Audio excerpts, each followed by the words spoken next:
I didn't think I was trying to escape anything specific. It was just the usual. The pressure of work, the never-ending noise, and that feeling of everything closing in. I felt myself craving isolation, somewhere to get lost and shut the world out, just for a little while. That's when I stumbled on the cabin listing, buried in a corner of the internet, almost like it didn't want to be found. Secluded, quiet, perfect for relaxation, it read. The cabin was in a remote part of the forest, no other buildings for miles, and best of all, no cell service. It was exactly what I was looking for, a slice of solitude, where I could forget about deadlines, emails, and the crush of the city. I booked it for a long weekend, packed my things, and headed out on a Friday afternoon, eager to leave everything behind. By the time I reached the cabin, the sun was low in the sky, casting a warm, honeyed light over everything. The cabin was smaller than I'd imagined, tucked between tall, dark trees, its windows gleaming dimly. The air smelled of pine and damp earth, the kind of scent that feels ancient. I took a deep breath, feeling a sense of calm settle over me as I closed my car door and walked toward the cabin. It wasn't until I reached the tree line that I noticed something strange. Every tree within 20 or 30 feet of the cabin had symbols carved into its bark.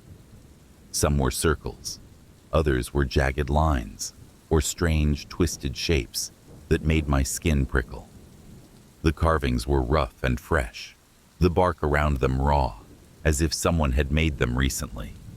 I ran my hand over one of them, feeling the sharp edges under my fingers, wondering who had done it and why. But it didn't seem like the kind of thing I wanted to dwell on, so I forced myself to shrug it off and moved on. Inside, the cabin was surprisingly cozy, with a worn leather couch, a small fireplace, and a simple kitchen area. A stack of firewood sat by the door, and I found some matches in a drawer. As night fell, I got a fire going and made a quick dinner, feeling a sense of peace settle over me as the warmth from the flames filled the room. By the time I crawled into bed, I felt more relaxed than I had in months, ready to let sleep wash over me. But sometime before dawn, I woke up. There was a faint light coming in through the window, a soft, dim glow that cast the room in eerie shadows. At first, I thought it was a dream, that I was half asleep and still lost in whatever flickering images my brain had conjured up. But as I lay there, blinking against the darkness, I realized what had woken me up. I had the unmistakable feeling of being watched. I'd felt it before, but never so strongly, a prickling sense of awareness that made the hairs on the back of my neck stand up. I sat up slowly, my heart pounding as I looked around the room, half expecting to see a face staring back at me from the shadows. But there was nothing, just the empty room and the dying embers in the fireplace. I tried to shake it off, to tell myself I was overreacting, but as I lay back down, I couldn't shake the feeling that something was out there, just beyond the walls, watching. In the morning, I brushed it off, determined not to let my imagination ruin the weekend. But when I stepped outside, I stopped dead in my tracks. There were footprints all around the cabin, hundreds of them, pressed deep into the damp earth, circling the cabin like some sort of silent crowd. The footprints were strange, large oval-shaped impressions, with no distinct toes or heels. They didn't look like any kind of animal tracks I'd ever seen, nor did they look like human footprints.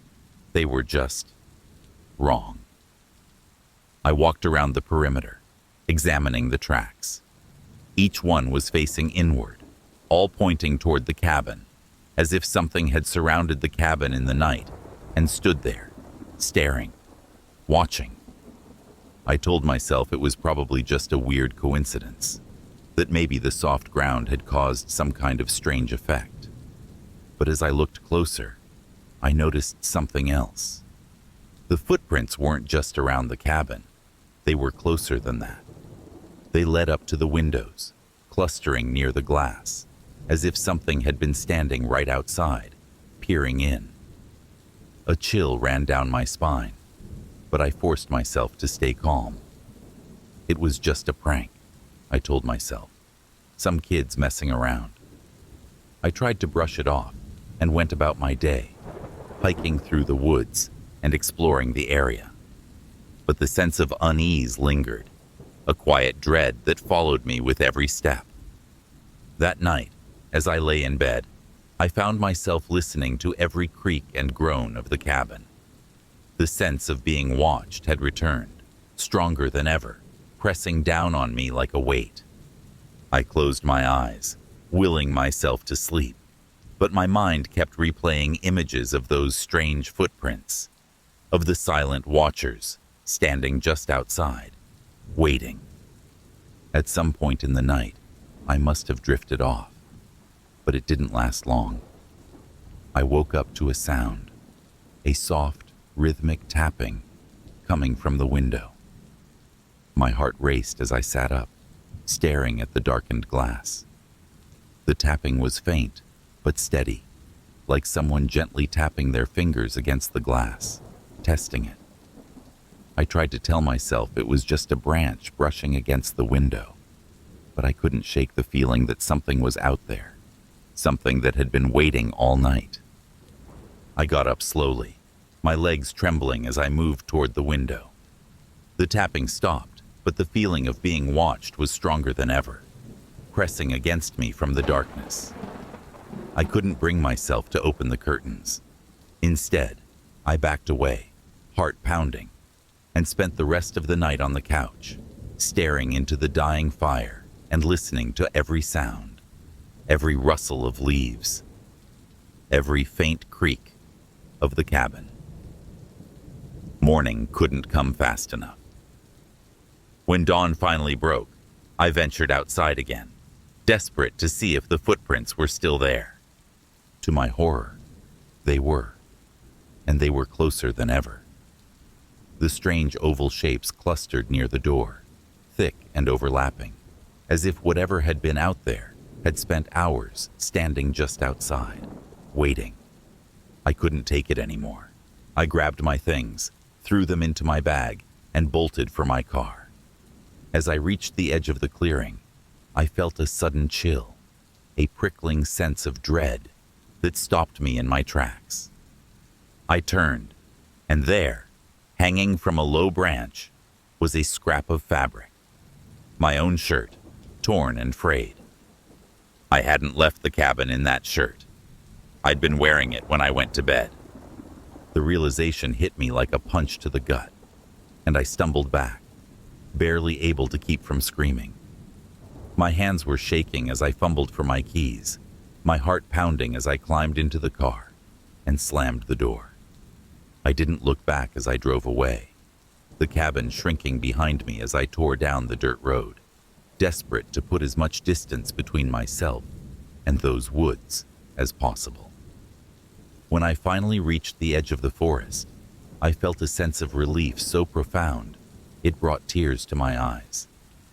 But as I drove back to the city, I couldn't shake the feeling that I wasn't truly free, that whatever had been watching me in those woods hadn't stopped just because I'd left.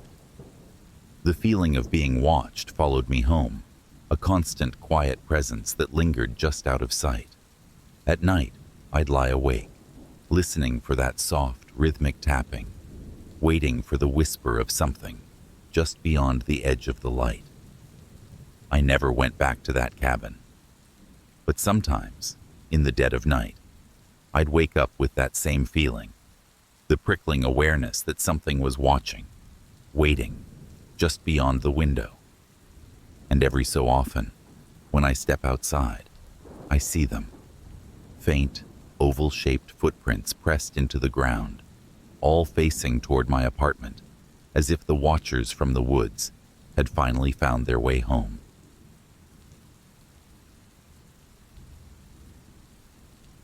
The cabin had been in my family for generations, but I'd never been there myself. I barely knew it existed until a lawyer called me to say I'd inherited it after my grandfather passed away. My grandfather had owned it since he was young, a property so remote and buried in the woods that most people in my family had forgotten about it. They called it the old place, sometimes with a dark sort of fondness. But mostly, they didn't talk about it at all.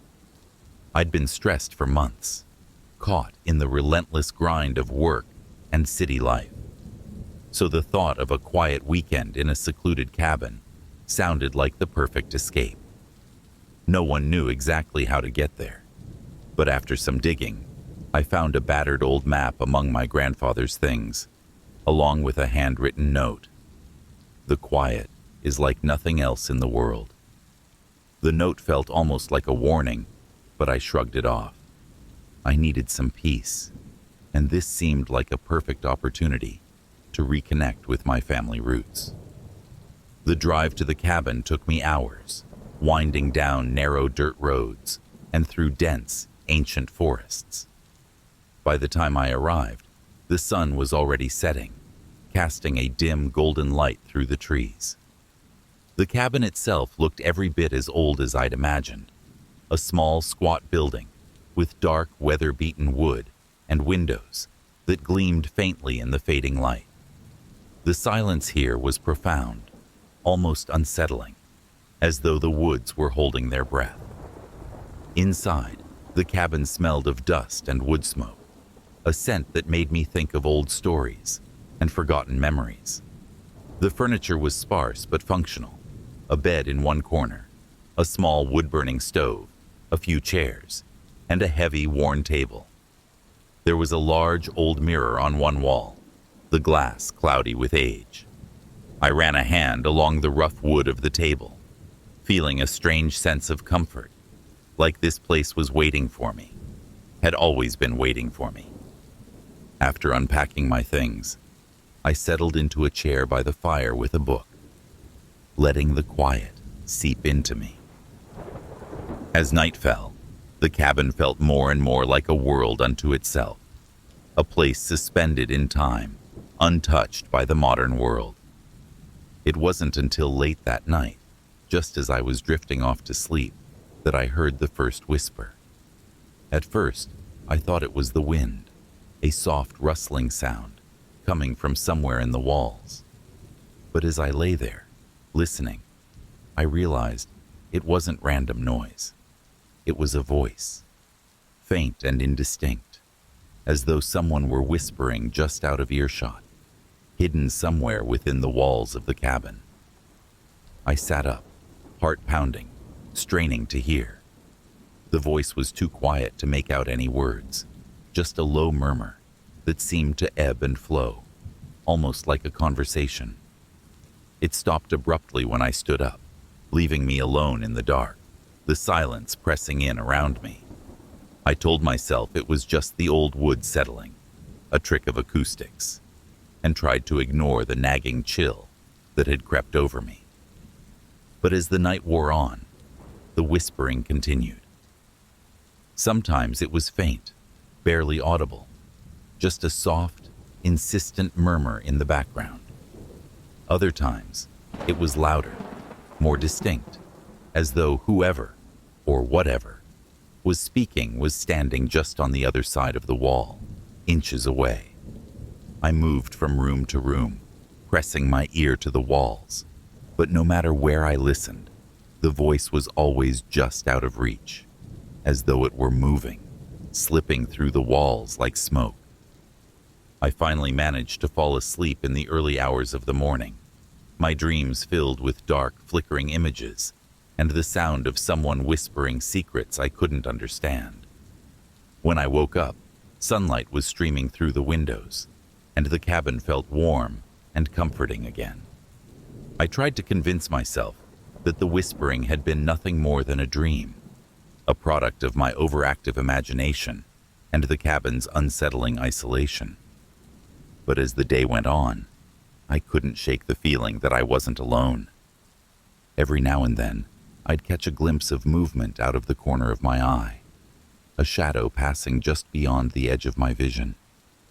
And whenever I stopped to listen, I'd hear that faint, insistent murmur coming from the walls, like someone was pacing back and forth, whispering secrets in a language I couldn't understand. That night, the whispering grew louder. It started as a soft rustle, a faint murmur that seemed to come from all around me. But as the hours passed, it grew louder, more insistent, as though whoever was speaking was growing impatient. I sat by the fire, clutching my book like a lifeline, trying to block out the sound.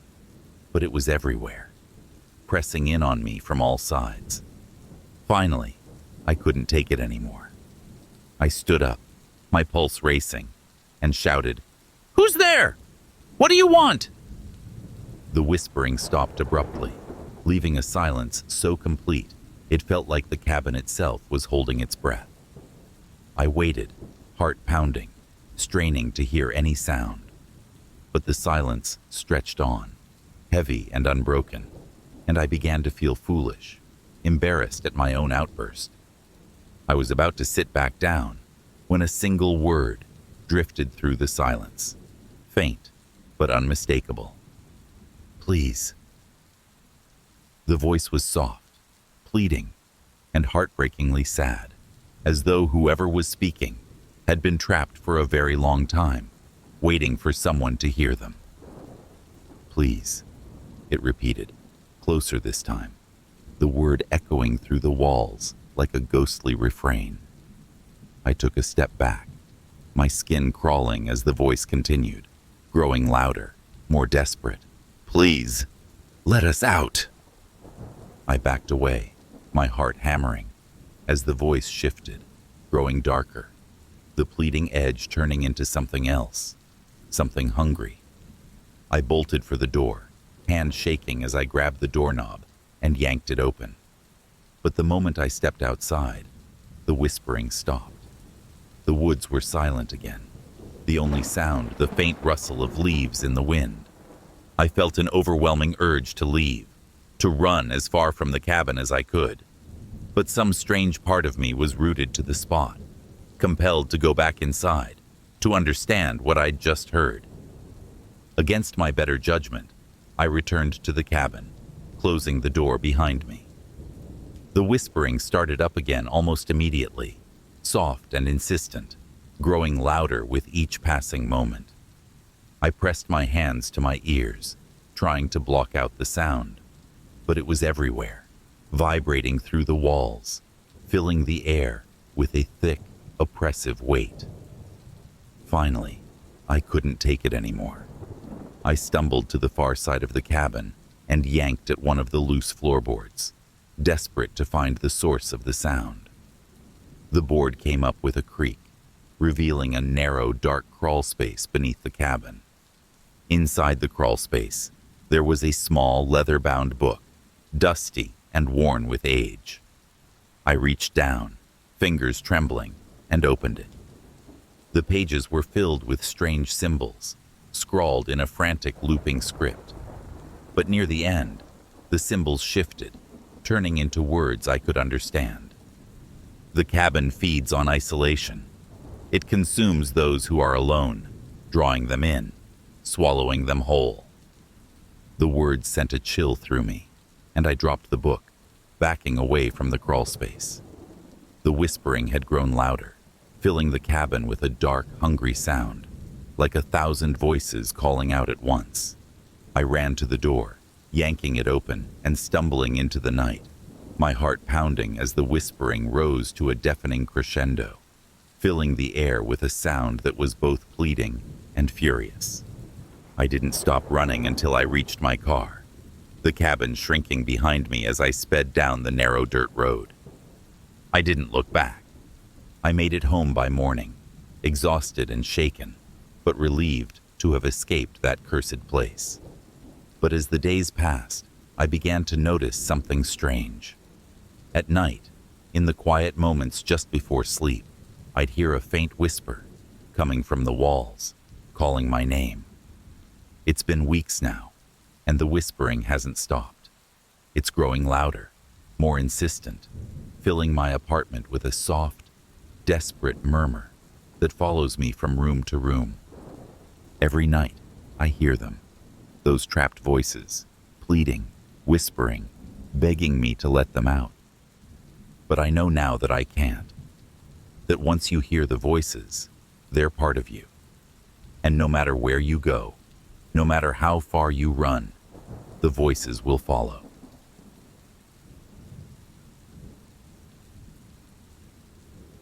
I wanted a break from everything, a true escape from work, the relentless city noise, and the endless emails and notifications that made it impossible to relax.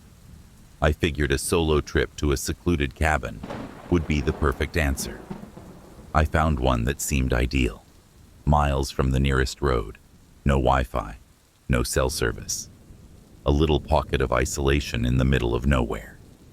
The listing said the cabin was nestled deep in the woods, surrounded by towering pines, with nothing but nature as far as the eye could see.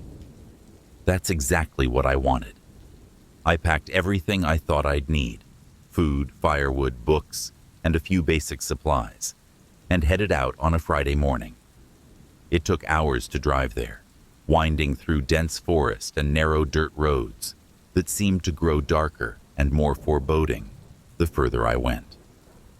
By the time I arrived, it was late afternoon, and the sun was already dipping behind the trees. The cabin was small, simple, but cozy. It had a wood stove, a sturdy bed, and a couple of old chairs by a stone fireplace. The view from the front porch was incredible, just an expanse of dark trees stretching endlessly in every direction. I couldn't hear a single sound other than the faint rustle of leaves and the occasional chirp of a bird. The quiet was so intense, it was almost unnerving, like the whole world had disappeared, leaving just me and the forest. I settled in, unpacking my things and starting a fire. As dusk crept in, I felt a sense of calm, a deep peace I hadn't felt in ages. I sat by the fire, reading until my eyes grew heavy, then crawled into bed, ready for a long, uninterrupted sleep. But when I woke up, it was still dark. I blinked, confused, glancing at my watch. It was nearly 8 a.m., and yet the cabin was pitch black, as if night had never ended. I figured maybe the thick trees were blocking the sunlight, or that it was overcast. I opened the door, expecting to see the gray light of dawn peeking through the trees, but there was nothing. Just an endless, suffocating blackness that seemed to swallow everything beyond the cabin walls. It was strange, but I tried to shrug it off, figuring I'd just sleep in and wait for the sun to rise. Hours later, I woke up again, my heart pounding. It was still dark. My watch now read 1 p.m., but the view outside was unchanged, a sea of shadows, as if night had taken over and refused to let go. I felt a faint unease prickling at the back of my mind, but I told myself it was nothing. Maybe there was a thick fog or a storm moving in. I'd wait it out. I spent the rest of the day inside, trying to distract myself with books and pacing the small space, my ears straining for any sound, any hint that the world outside was still there. But the silence was absolute, a thick, oppressive quiet that seemed to press against the cabin walls, as though the darkness were alive, watching, waiting. By the time night should have fallen, I was on edge, unable to ignore the gnawing fear growing in my chest. There was something wrong about this darkness, something unnatural and cold that seemed to seep into the cabin, clinging to my skin like a layer of ice. I tried to light more candles, to bring some warmth into the space, but the light felt weak, swallowed up by the shadows that gathered at the edges of the room. The darkness was complete, impossibly complete, like a void pressing in on me, thick, and endless. That night, I didn't sleep. I lay on the bed, staring into the blackness, listening to every creak and groan of the cabin, every faint rustle of the wind outside. And then, just as I was starting to drift off, I heard it. The soft crunch of footsteps on the forest floor. They were distant at first, just a faint shuffle, but they grew louder, coming closer with each passing second. My heart pounded as I lay there, frozen, listening to the steady rhythmic crunch of leaves and twigs, as if someone were walking toward the cabin, one slow step at a time. I wanted to get up, to look out the window and see who, or what, was out there. But something in me knew better. I stayed perfectly still, barely breathing, as the footsteps came to a stop just outside the cabin. For a long moment, there was silence. Then, I heard a faint, muffled sound, like a voice, whispering softly, right outside the window. I couldn't make out the words, just the cadence, a slow, deliberate murmur that sent chills down my spine. I lay there, paralyzed with fear, listening as the whispering grew louder, closer, as if someone were standing just on the other side of the wall, speaking to me through the wood. It stopped suddenly, leaving a silence so thick I could almost hear my own heartbeat. I lay there for what felt like hours, waiting, listening, until finally, just before dawn, I fell into a fitful sleep. When I woke up, it was still dark. I checked my watch, 7:30 a.m., but there was no light outside, no sign of morning. Panic clawed at me as I realized that night hadn't ended, that whatever had happened had trapped me in some endless twilight. I threw open the door, stepping out into the blackness, but the moment I crossed the threshold, an overwhelming sense of dread washed over me. I couldn't see a thing, couldn't tell where the cabin ended and the forest began. It was like stepping into a void, a place without walls or boundaries.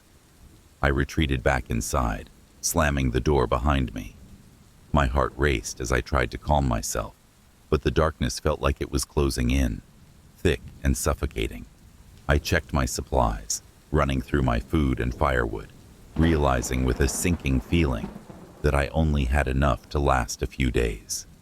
I'd planned for a weekend, not an eternity. I tried to keep my mind occupied, reading, pacing, anything to keep from dwelling on the darkness that seemed to press closer with each passing hour. But the silence was heavy, unbroken by even the faintest sound of birds or wind. It was as though the entire world had disappeared, leaving just me and the cabin, floating in an endless, silent blackness. By the third day, I was beginning to lose hope. My food was running low, and the darkness outside showed no sign of lifting. I thought about leaving, about trying to find my way through the forest. But every time I opened the door, that sense of dread would wash over me, holding me back, warning me that if I stepped into the darkness, I'd never find my way out.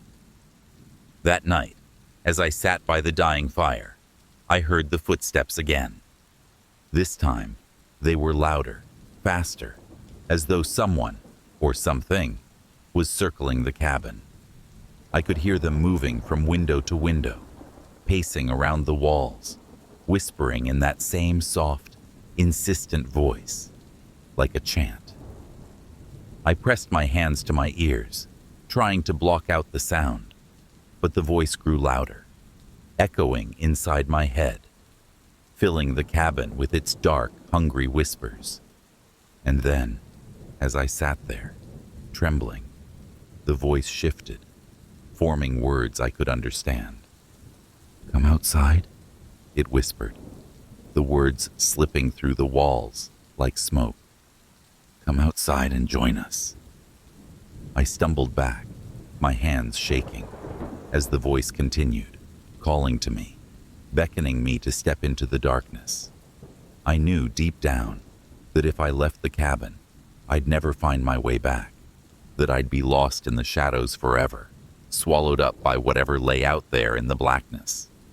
But the voice was relentless, insistent, filling my mind with images of endless trees and dark, winding paths, leading me deeper and deeper into the forest.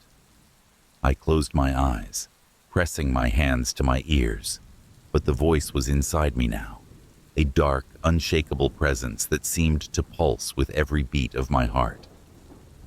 I don't know how long I lay there, caught between sleep and waking, lost in the darkness. But when I opened my eyes, I was outside. I don't know how I got there. One moment I was in the cabin, and the next, I was standing in the middle of the forest, surrounded by shadows that shifted and writhed, closing in from all sides. I tried to turn back, but the cabin was gone, swallowed up by the darkness. The trees loomed around me, their branches reaching out like twisted, grasping fingers. And the voice was everywhere now, a chorus of whispers calling me deeper, leading me further into the shadows. I don't know how long I wandered, lost in that endless night. Days, maybe weeks, stumbling through the forest, guided only by that dark, insistent whisper. My food ran out. My flashlight died. But the voice never stopped, urging me forward, deeper and deeper into the blackness. Sometimes when I look up, I can almost see the sky through the trees, a faint glimmer of light that slips away whenever I get too close. And in those rare, fleeting moments, I remember the cabin, the warmth of the fire, the promise of dawn. But the light never comes. And now, I am one of them, a voice in the dark, calling to anyone who dares to listen, whispering the same words over and over, hoping that one day, someone will hear me. Come outside and join us.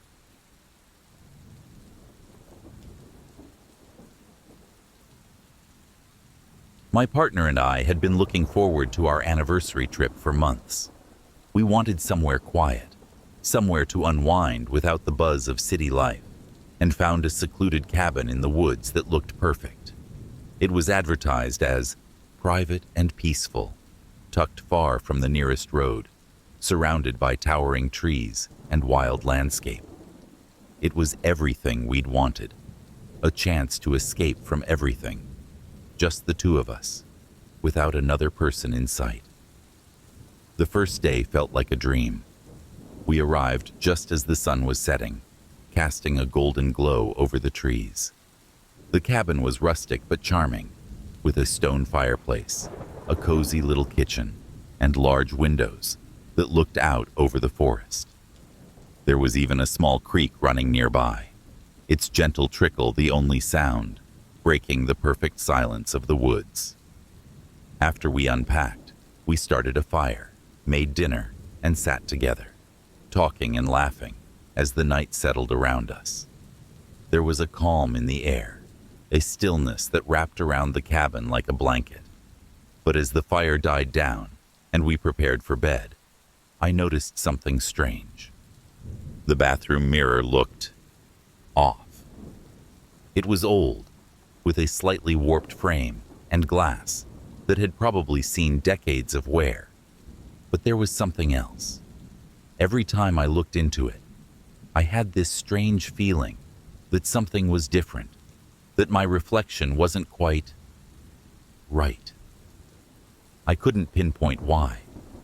I just had the uncomfortable sensation that something in the mirror wasn't following me as precisely as it should. I ignored it, chalking it up to the dim lighting and my own tiredness, and went to bed. The forest was silent, almost unnaturally so, and the stillness seeped into my bones as I drifted off to sleep. Around 3 a.m, I woke up with a start.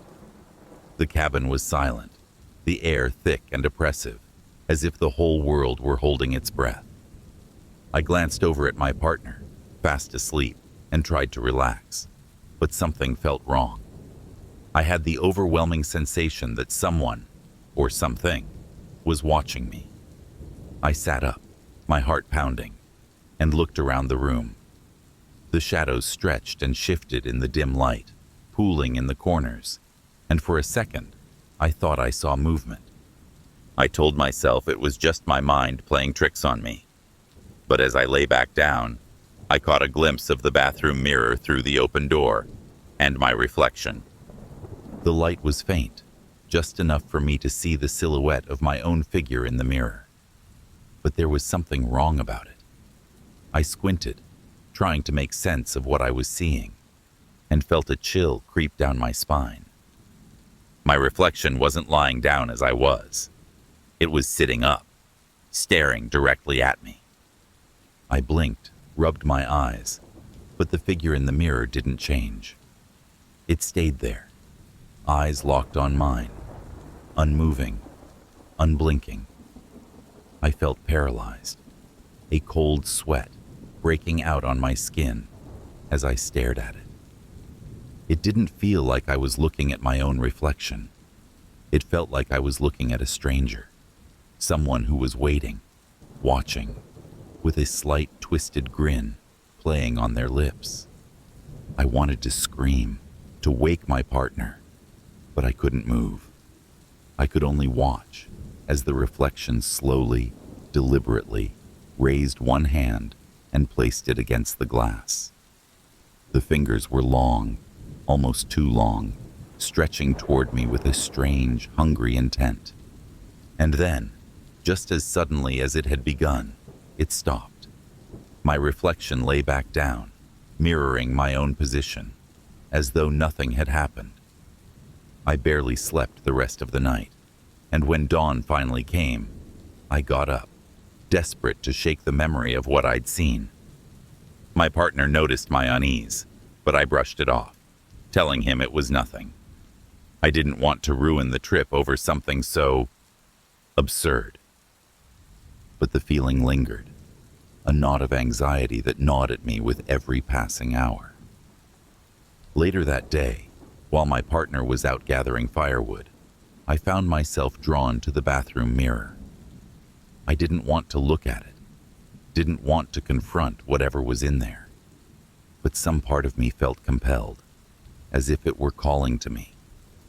I stood in front of the mirror, studying my reflection. It looked normal, perfectly ordinary. I even smiled at myself, testing it, waiting for any hint of that strange grin I'd seen in the night. But then, as I started to relax, something changed.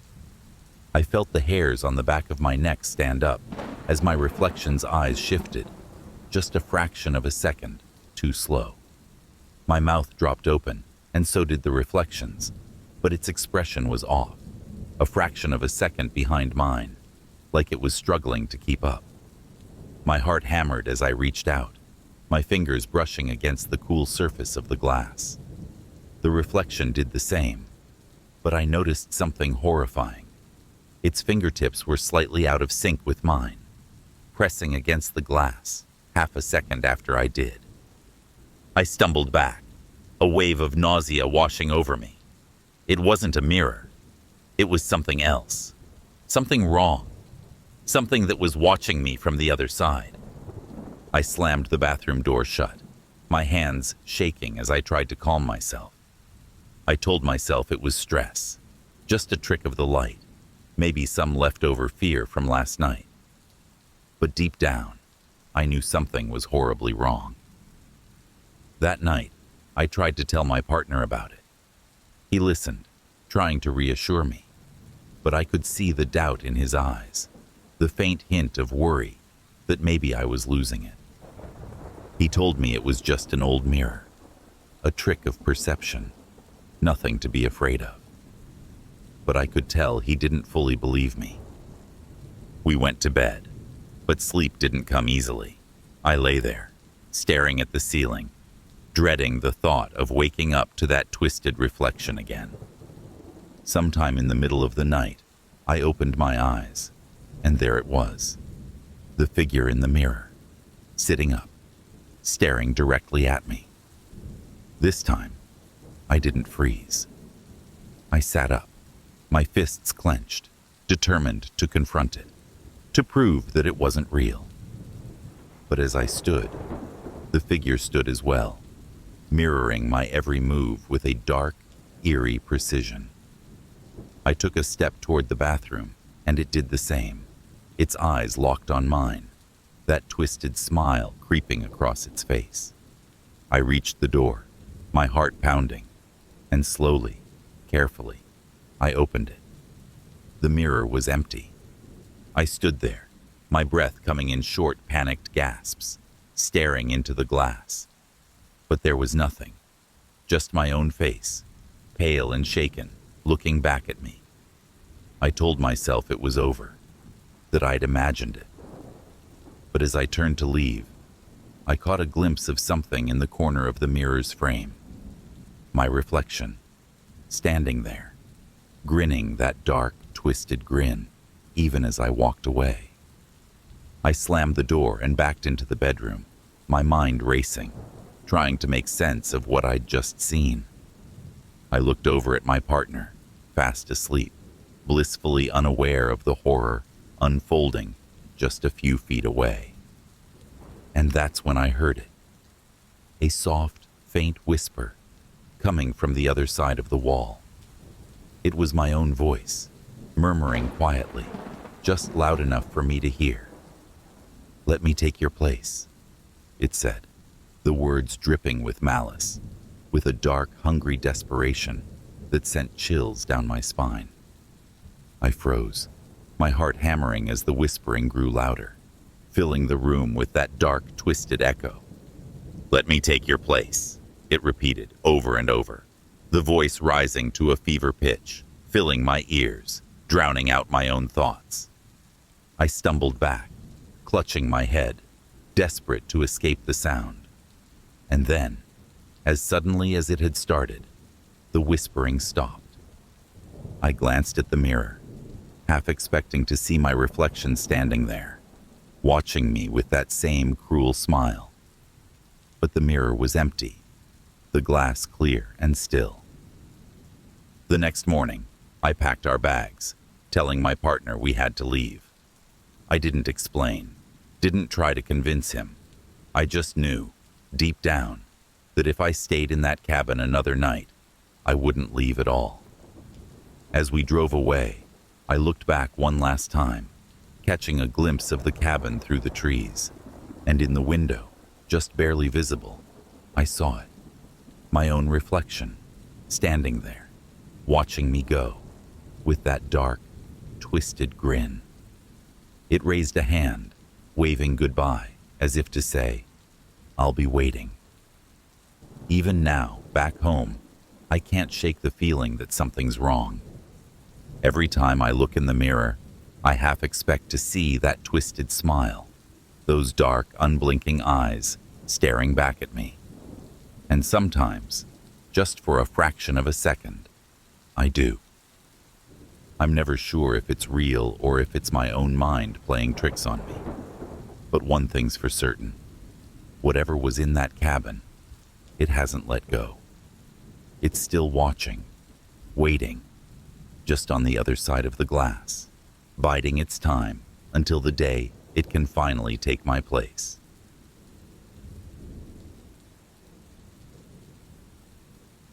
I'd been feeling burned out for weeks.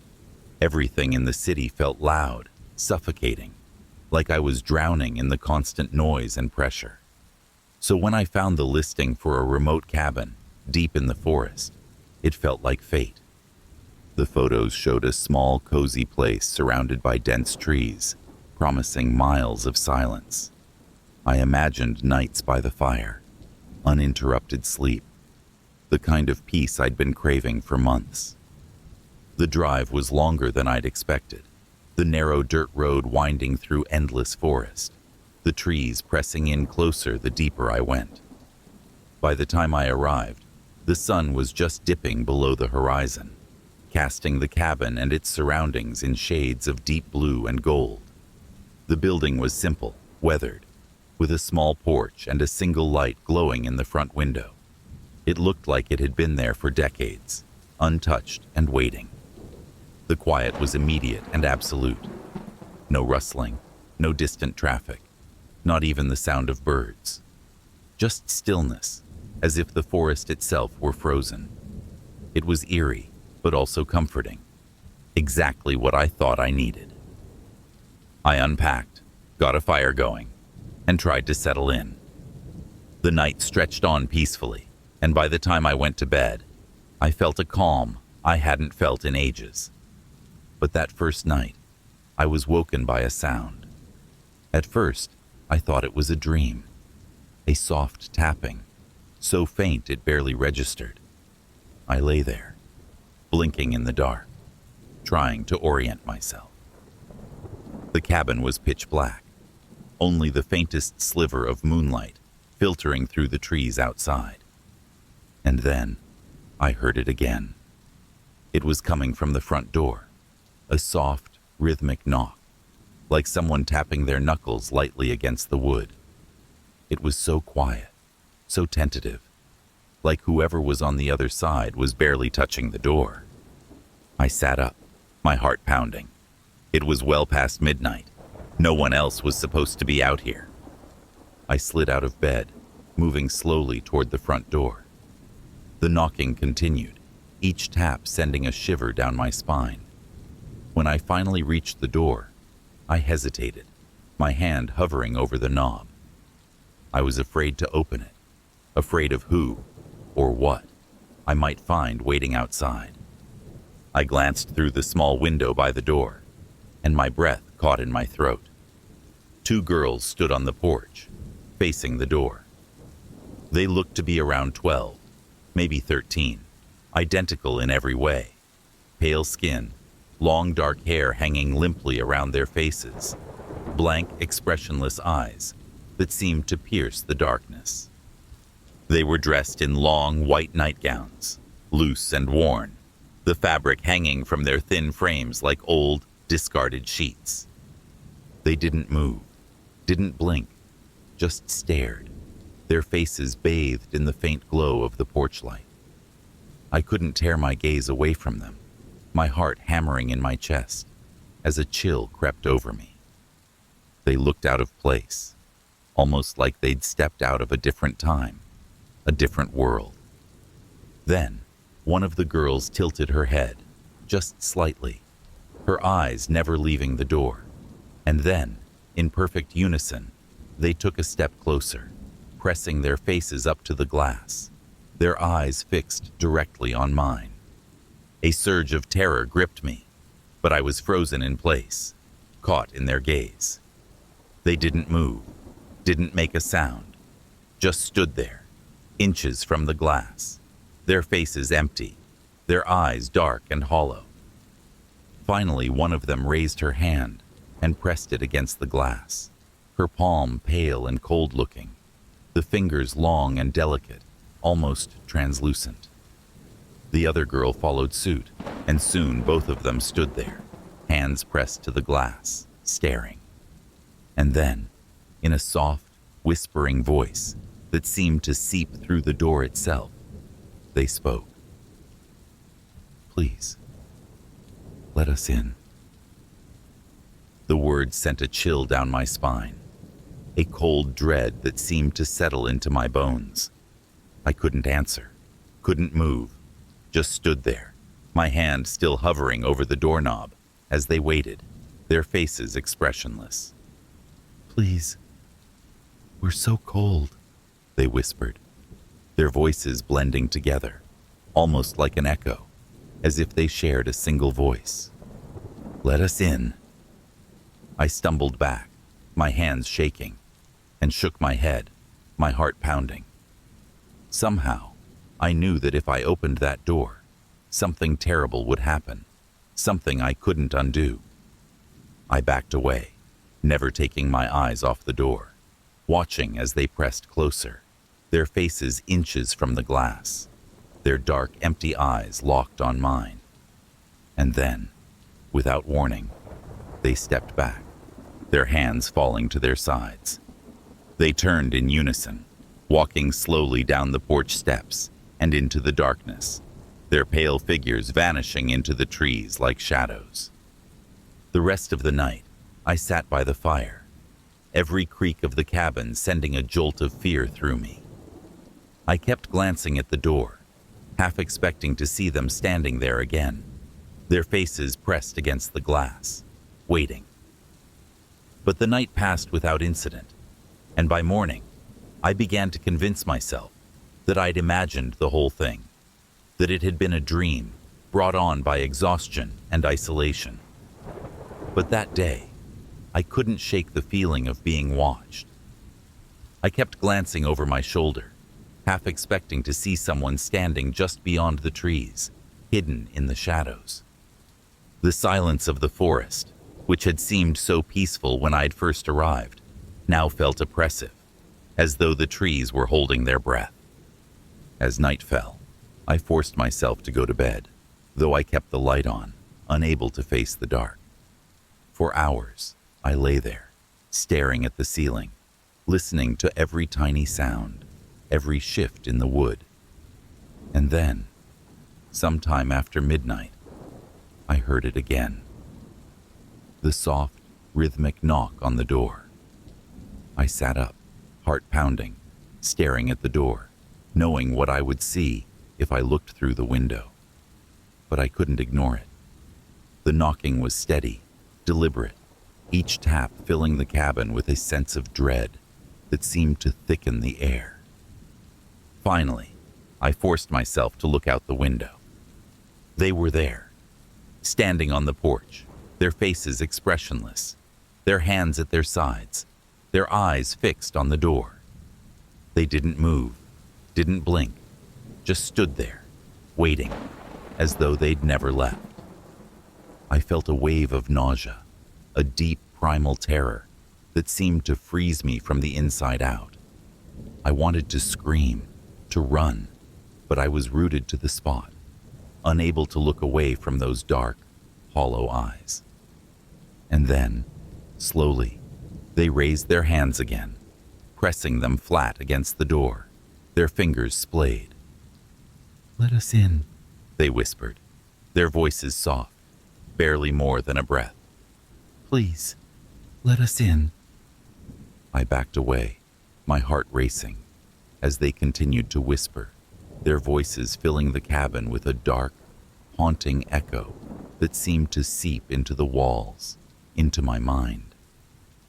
"Please," they whispered again, their voices soft, pleading, as though they'd been waiting for an eternity. "Let us in." After what felt like hours, they turned and walked back into the trees, vanishing into the darkness. The next morning, I packed my things, determined to leave the cabin and never look back.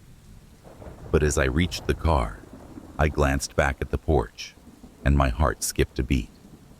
There on the steps were two sets of wet, muddy footprints, leading up to the door and back into the woods. The sight sent a chill through me, but I didn't wait around to question it. I got in the car, started the engine, and drove away, my hands shaking as I put miles between myself and that cabin. It's been weeks now, but I can't shake the feeling that they're still out there, waiting. Sometimes, late at night, I'll hear it again, that soft, rhythmic knock, echoing through the silence, as if they've found me again.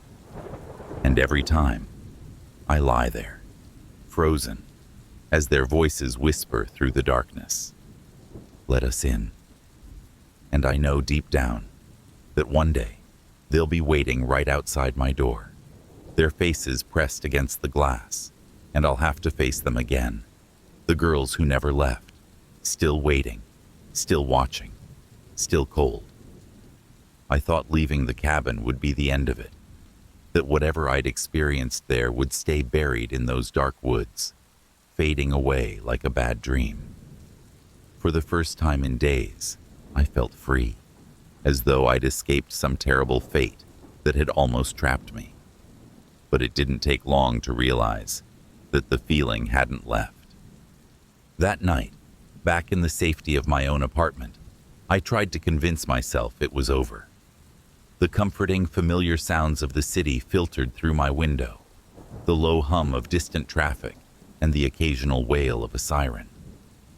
I'd always found city noise distracting, but now it felt like a lifeline, a reminder that I was far from the silence of the forest. I turned on every light, locked every door, and even blocked the windows with heavy curtains. Anything to keep that darkness at bay. I hadn't been asleep for more than a few hours when a sound jolted me awake. At first, I thought it was my imagination, a remnant of the nightmares that had plagued me since I left the cabin. But there it was again, a soft, rhythmic knock. I sat up, heart racing, staring into the darkness, my mind racing through rational explanations. Maybe it was a neighbor. Maybe someone was at the wrong door. But the knock came again, faint and deliberate, exactly the way it had sounded in the cabin. My throat tightened, and I stumbled out of bed, creeping toward the front door, my heart pounding as I peered through the peephole. The hallway outside was empty, lit by a single flickering bulb that cast long shadows down the narrow corridor. Relief washed over me, and I almost laughed at how foolish I'd been. Of course, it was nothing. I was just jumpy, still reeling from the isolation of the cabin. I turned, ready to head back to bed, but then I heard it again. Only this time, the knock wasn't coming from the front door. It was coming from the window. I froze, the hairs on the back of my neck prickling as I turned slowly, staring at the curtains covering the living room window. The knock was soft, but insistent, just like before. A gentle, rhythmic tapping, as if someone were just outside, barely touching the glass. "Let us in," a voice whispered, so faint I could barely hear it. I stepped back, my skin cold, my mind refusing to believe what I was hearing. There was no way it could be them. I was hundreds of miles from the cabin, far from those endless silent woods. It couldn't be them. The knock came again, louder this time, as though they could sense my doubt. And then, to my horror, I saw a shadow behind the curtain, a dark, faint outline of two small figures standing just beyond the glass. I stumbled back, covering my mouth to stifle a scream as the knocking grew louder, more insistent. "Please, let us in," the voices whispered, blending together, echoing through the apartment like a dark, hollow plea. I backed away, my hands shaking, my eyes locked on the shadowy figures just outside the window. I wanted to run, to hide, but something held me there, trapped in their gaze, paralyzed by the memory of those dark, hollow eyes. And then, as suddenly as it had started, the knocking stopped. The shadows vanished, and the apartment fell silent. I stood there, trembling, staring at the empty window, waiting, barely daring to breathe. The next few days passed in a haze of fear and exhaustion. I couldn't shake the feeling that they were still out there, lurking just beyond my line of sight. I started sleeping with the lights on, the curtains drawn tight, every door locked. But the feeling wouldn't leave. It was as though a piece of the cabin had followed me, something dark and cold that clung to my apartment like a shadow. Every night, just as I was beginning to drift off, I would hear it, a faint, rhythmic tapping coming from somewhere just outside. Sometimes it was the window, sometimes the front door, sometimes even the walls themselves, as if they were closing in, surrounding me. And every night, I heard their voices, whispering in that soft, pleading tone that sent chills down my spine. "Let us in." I tried everything to drown them out, blasting the TV, playing music, sleeping with headphones on. But it didn't matter. Their voices always found a way through, slipping into my mind like a dark, insistent thought that I couldn't escape. I started to see them in my dreams.